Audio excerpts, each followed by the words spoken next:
Hello, my name is Connor St. Louis. I'm building a phone first lead gen agency to $32,000 a month in revenue. Right now, I got one client, got three more in the pipeline who are coming down. Today, I'm going to go over a disco call that may, it may have been the worst disco call I've ever done. But whenever you lose a battle, it's really important to go back and look at what happened and try to figure out how you can do better next time. And so I'm using an app called Granola. This is not a sponsorship, but I use an app called Granola to basically get the transcript. And then I will use that with AI and I'll look at like, hey, based on these methodologies, like what could I have done better at this? Like, what would you have said? Where did I go wrong? What did I say that was like the wrong pathway? And so that's what we're going to look at. And by the way, guys, I know this is bad. This is a very bad call. I made like every rookie mistake you could imagine. So um, don't roast me too hard. But number one says weak frame control and status. So the issues were I opened up pretty casually and slipped into this friendly peer instead of an expert guide. There's a lot of small talk. I use the phrase, I'm only 5 minutes ahead of you. Um, use the phrase, I'm not here to steal your 5 grand. I'm going to because I said that, he said I allowed his I'm just a side hustle guy with no money frame to dominate the conversation. So it matters because I lost the prize frame, which if you don't know what that is, go check out Oren Klaff's Pitch Anything book. It's awesome. Um, he becomes the chooser and I become the seller needing his business. And so instead we can say, can open with a clear expert introduction frame of, hey, my goal today is just to see if there's a fit for a pilot that can profitably generate quality IT meetings for you. If it's not a fit, then we'll know pretty quickly and park it for later. And so what this does is it maintains prize posture, and you can talk as if your time and solution are actually scarce and selective. And I'm not aligning myself as just ahead of him. And so instead of saying, hey, I'm only 5 minutes ahead of you, I should have said, this is what we do all day for companies like, and there we go, IQ Wired. I'm not working with them anyway, so there you go. But next is I didn't use an upfront contract. So I just jumped into the presentation without setting like a time or an agenda or his agenda and desired outcomes or any of the possible outcomes. Later, when the budget surfaced, the call just kind of fizzled. So instead, you should start with something like this. Hey, we've got about 30 minutes, right? My agenda is just kind of confirm, who you want meetings with, walk through a couple commercial options, and then just decide whether it makes sense for us to start small or just kind of park this for later. What do you want to make sure we cover? Wait, hang on. What do you want to make sure we cover? Fair to say outcomes are like we light up a pilot or we just agree it's not the right time. I don't know if I said that right, but I see what it's saying. It's like figure out like if you want to do a pilot or yeah, okay. So yeah, and that's awesome. That's like Sandler 101. I didn't do that. Slapping myself on the wrist there. But this gives you permission to ask real questions about money and fit. Another thing, so we presented before discovery. So and to be fair, really there's a previous call last Tuesday where we did kind of a bad job with discovery, and so this is a little out of context. But so okay, so you present ICP deliverables and 3 pricing options before qualifying his current revenue goals and constraints, understanding his business model, commission structure, sales cycle. Yeah, you guess the ARR and deal size instead of knowing them. So instead, spend the front half of the discovery call looking at the pain and the problem. What are you trying to build with IQ Wired over the next 12 to 18 months? What's blocking you from getting there? If nothing changes, what does that look like for you financially 12 months out? What kind of monthly budget can you realistically devote to lead generation right now without stressing the business? If we find something that fits your budget and goals, what do you think what would the decision process look like for you? And only after that would I know the real situation to tailor an offer. Otherwise, there's no fit. And I was talking with a buddy. Shout out Gene Limbaugh, if you know who he is. He's a goat. He said he was. I was explaining all this to him, and he was like, Connor, like, imagine you're a doctor, and you have a patient that comes in, and without even knowing what they have, like problem wise, like what pathology they have, you just give them medicine. Like they would never do that, right?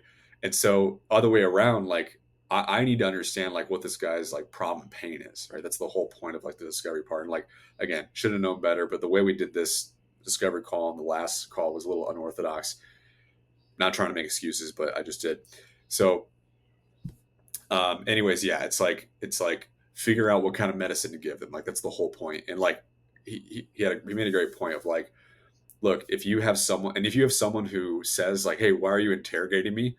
Tell them that story. It's like, look, I'm a doctor and you're my patient. I want to make sure you get the right medicine. Like I would love to just show you like what I have, but I don't even know what you need yet. Right. So anyways, all right. Next is no early budget discussion. So Sandler, no surprise money talks. Okay. Issues. So I presented a 10K month level options, someone who later admits he has 5K total and 300 month residual. That creates sticker shocker and instantly makes you too expensive. So, too expensive. So do this instead. So before presenting any numbers, before we talk, we say, hey, before we talk commercials, um, I just want to do like a sanity check for like a serious attempt to build a deal flow at IQ Wire. What's sort of the ballpark of what you'd be comfortable putting at risk like monthly? Like, are we talking hundreds, like low thousands or more? And if he says, hey, I've got 500K total and 300 a month, then you know, like, this is not a fit for your standard package. And then you can either say, you can propose a micro engagement aligned to that kind of budget, or you can just kind of qualify out early and keep the relationship warm. Next is I gave him too many options. This was a lot of cognitive overload. And Chris Voss teaches to avoid confusion. So I presented three, and they're pretty complex. I'm not gonna lie, guys. They're pretty complex options, and I need to just like cut the BS, simplify it. But each with a different price per meeting, plus separate data costs, plus show rate complexity.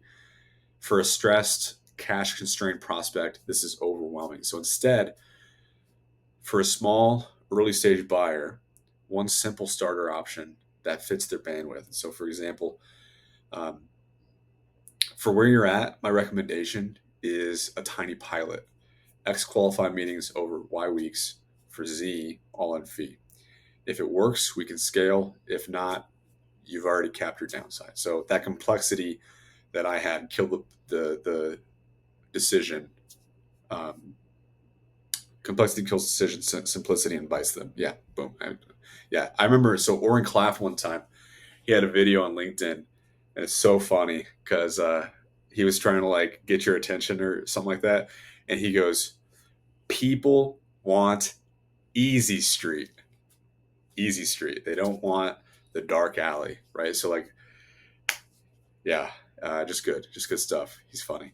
He says a lot of good stuff. Okay, all right, keep going. Okay, arguing with his reality instead of labeling it. So the issues was when he says it's too expensive, you tried to work with him by adjusting price mid call. Yeah, guys, again, I'm cringing. I know I'm making all these mistakes. Roast me in the comments. I said, what if we did 700 no rev share? It comes across as negotiating against yourself and can feel needy. So instead, use tactical empathy in labels. If it sounds like you're really stressed and you can't responsibly take on anything that isn't nearly guaranteed to pay back quickly, it seems like, or say, seems like right now your priority is building a base using some sweat equity, not really writing like big checks. And so then you pause, let them respond, and then either, okay, well, given that, like I don't think my core program is a responsible sort of fit for you right now.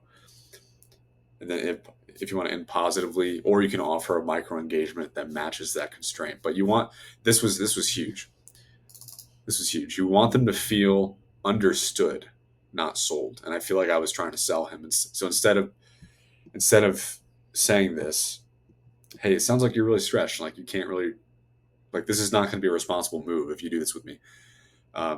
That's taking the time to understand him, as opposed to just being like, well, I could just let's do the let's do it for 300. Let's do it for 400 or 500, 600, whatever. Okay. Negotiating against yourself. So, okay, so I spontaneously discounted from 1050 to 700 without getting a corresponding commitment, without asking calibrated questions, and without changing the scope. This signals that your numbers are arbitrary. And so instead of changing price, ask a calibrated question. Number one, how am I supposed to structure this? So how am I supposed to structure this so that's responsible risk for you, but still worth our time to execute? What would a starter engagement that you could say yes to look like? If you discount, attach a change in scope or terms. So, fewer meetings, narrower ICP, longer timeline, less involvement. Maybe like I provide the script and the data only. But yeah, um, yeah. If so, so then if I get to a point in the future where this happens again, I kind of need to like do like a whole readjustment. Um,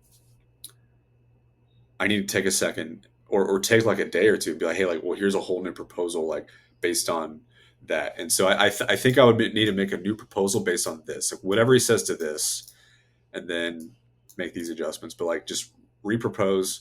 Hey, let's chat again. Boom, there you go. Or I could make it in real time in front of him. So, anyways, we're almost done, guys. I think there's like 13 of these. All right, I led with features and process and not outcomes. So you spend cringe. So you spend time detailing phone first outbound, screenplays, recordings, trackers, cadence, tech stack. But what's missing is the concrete. Ooh, this is so good. Before and after. Like, so it's the contrast, right? So today, so this is like me talking to him. Today you have zero pipeline from X segment. In 90 days, we aim for Y qualified IT conversations and Z dollars of probable commission. Instead, anchor to outcomes. Hey, so right now you're relying on a pretty small referral base. Our focus is turning that into like a predictable stream of like X to Y quality conversations a month with IT decision makers at 50 plus employee organizations, and only then outline the minimal mechanics at a high level. So yeah, it's just saying change. So it's changing the way I'm talking about like, goodness, every rookie mistake in this one call. But this is good. We're getting all the we're getting all the junk out. Okay. Number 9, over teaching and over giving during the close. Yeah. So this is what happened is he said no, and I wanted to like put some goodwill out there. And I was like, well, I'll still give you the screenplay. And he was like, okay. And then I started walking him. I should not. It was inappropriate. I felt like it was inappropriate on the call too. Anyways, over teaching and over giving. Okay. After he says he can't buy, you go into a long teaching monologue about your screenplay, psychology process, and then give him the script for free. So like I don't know what I was thinking. I think I was thinking, oh well, I haven't sold him. It was over. Anyways, this it consumes time. He's clearly opted out. Transfers some of your IP without commitment. Yeah, this is bad. Okay. Instead, when he says he can't buy now, label and future pace. Okay, so it sounds like this is a not now rather than a never, which he did say that he wants to work together in the future. He just can't right now. Get explicit re-engagement conditions. So what would have to be true in 12 months for this kind of program to even make sense for you? Like revenue, cash on hand, client base, like what has to be true? And then offer a small leave behind with a boundary. Okay, well, hey, I'll send over a slimmed down cold call outline that you can kind of adapt. And when you have like X monthly commission, yeah, let's just revisit whether it's a done for you program makes sense. And then you can still be generous, but just with clear intent. That's so good. Holy cow. Okay. All right. 10, not crystallizing a clear next step or any methodology. So the call ends with give me a year and a vague door remains open statement. There is no follow-up date or checkpoint or specific milestone to trigger a recontact. So instead, before ending, be like, hey, totally fair. Why don't we do this? Once your monthly residual hits target, or maybe you've closed like number of new accounts. Let's just review whether a small pilot is responsible. Would it make sense to put a placeholder on the calendar just like in like 6 months to check in? And if he declines, you then decide if this is worth nurturing lightly or just parking in your long-term list. So number 11, selling something that fundamentally doesn't fit his stage. So his issues are he's essentially pre-revenue, low cash side hustle, no deal yet. Your core offer is built for more capitalized operating business. So I didn't have any business talking to this guy in the first place, honestly. I think I just want reps in because I'm starting off. But you try to force fit him instead of honestly disqualifying. So instead, once you uncover his stage and money, use negative reverse selling. Like, hey, okay, so just given where you're at, 5K total and no closed deal yet. It just sounds like hiring a team like ours would be just like irresponsible right now. And it probably makes more sense for you to like self-generate using lists and scripts until you've got more recurring revenue. Am I missing something? So what this does is it preserves trust, positions you as an advisor, and actually keeps the door open when he's ready. I totally agree with that. Okay.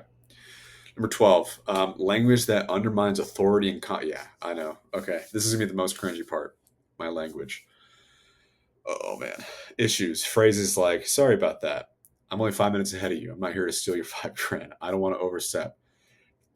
Oh my goodness, these sound apologetic and low status. Yes, they do. Instead, use calm, neutral, confident language. So, given your situation, here's my recommendation. This likely doesn't make sense right now. We typically work with profile. Here's how you can get yourself into that position. Here's how I think you can get. Yeah, that's good. Yeah, fire. So good. Okay, and 13, not using no oriented questions. So most of your questions are open ended but not structured to make him comfortable. You don't leverage no as a safe answer. So instead, sprinkle in things like, hey, would it be a crazy idea to start with like a much smaller experiment and scale only if it like just like pays for itself? Or, hey, would it be a ridiculous thought to say this is like probably like, hang on, hey, is it a ridiculous thought to say this is probably 6 to 12 months too early for you? And these kind of give him some control and safety while guiding that conversation. So, um, okay, we're through it. And now here is what I need to change concretely next time. Number one, start with an upfront contract. Set the time, the agendas, his agenda, possible outcomes. Number two, run deep discovery before presenting. I know. Crazy rookie mistake, but I did it. Talk about their goals, their pains, their pipeline, money, decision process. Next is discover budget early. Use ranges and calibrated questions. Four, align offer to stage and budget. If it's misaligned, disqualify kindly rather than discounting like a crazy amount. Five, present one simple option, a clear price, a small scope, and a clear outcome.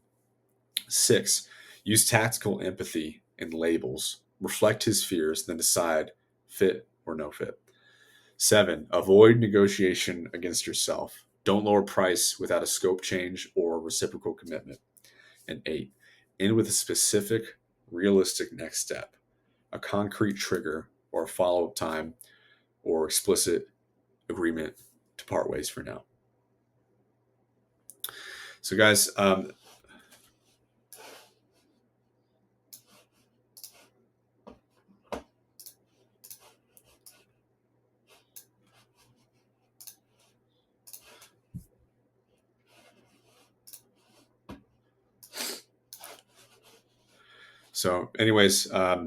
hey, I hope you guys found this helpful. I certainly had to endure the cringe and the pain kind of going through this, but um, I'm just trying to get better and better. Okay, we're doing this one day at a time, one step at a time. You have to take losses in order to see where your flaws are. Sometimes I need to do a lot of studying. I need to go back to the books and I need to practice. Is what I think I need to do. So, anyways, I hope you at least enjoyed this, and I hope that you can take some of this stuff and apply it in your own business or your own lead gen agency or whatever you're doing for sales. But yeah, until next time, appreciate it. See ya.